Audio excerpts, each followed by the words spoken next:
Hajarul Aswad eshikka yaqin burchakda 1,5 metr balandlikda, 1,5 metr balandlikda kumushrang anaqa bilan metal deylik, metal bilan o'rab qo'yilgan, odamni qo'lini shilvormaydigan chiroyli holatga keltirilgan.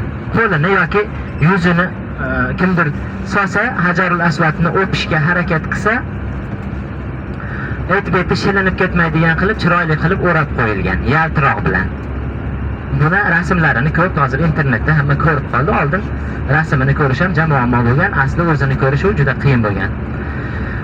Ana shu Hajarul Aswad bo'ladi.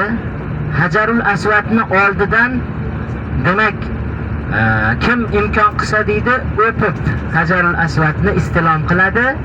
So'ngidan aylanib, Ka'bani aylanib o'tib Hajarul Aswadni oldiga kelganda bitta aylana bo'ladi. Shavt deydi uni.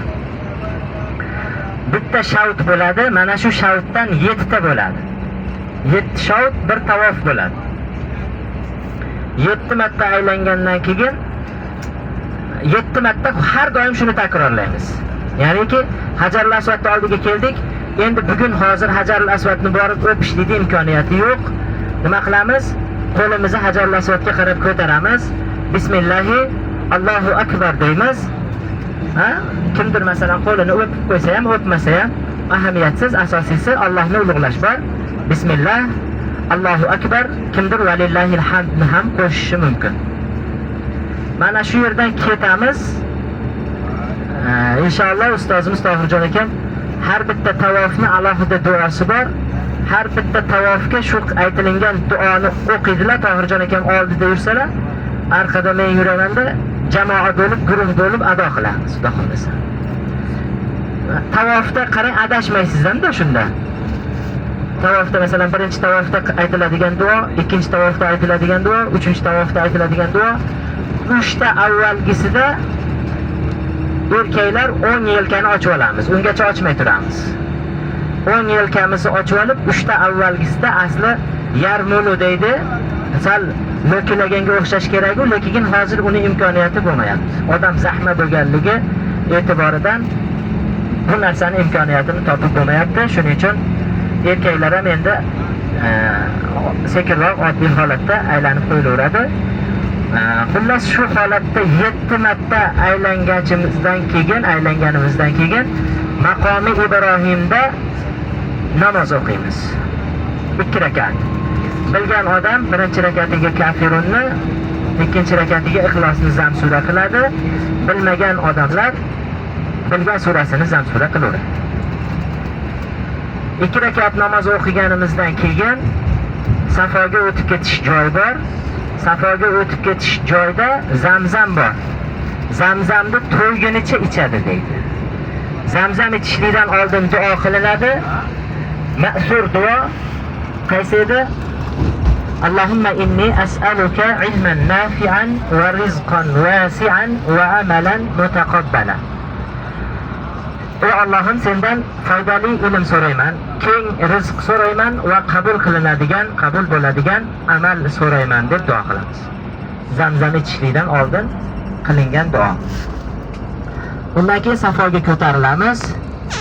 Safoga ko'tarilib Ka'baga qarab duo qilamiz.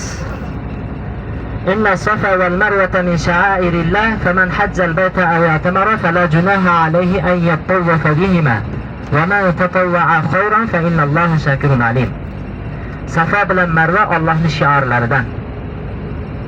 Kim Baytullohni haj qilsa, ziyorat qilsa, ikkisini Safoni va Marvani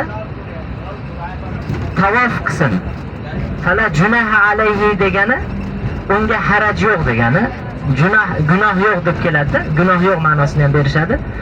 Gunoh yo'q degan ma'nosini bersa, ba'zi ulamolar mana shu vojib deb ham aytishadi. Shuning uchun hajda buni vojib deydi. Safo bilan Marva vojib hajda. Umrani ham bitta bo'lagi. Umrani ham uzviy bitta bo'lagi ajramaydi. Kimdir masalan tavofdan kam qilib qo'ysa, yo tavofda nuqson qilib qo'ysa, tavofni to'liq qilib olmasdan oldin ehromdan chiqib ketib qolsa, bunda qurbonlik vojib bo'lib qoladi bu odamga.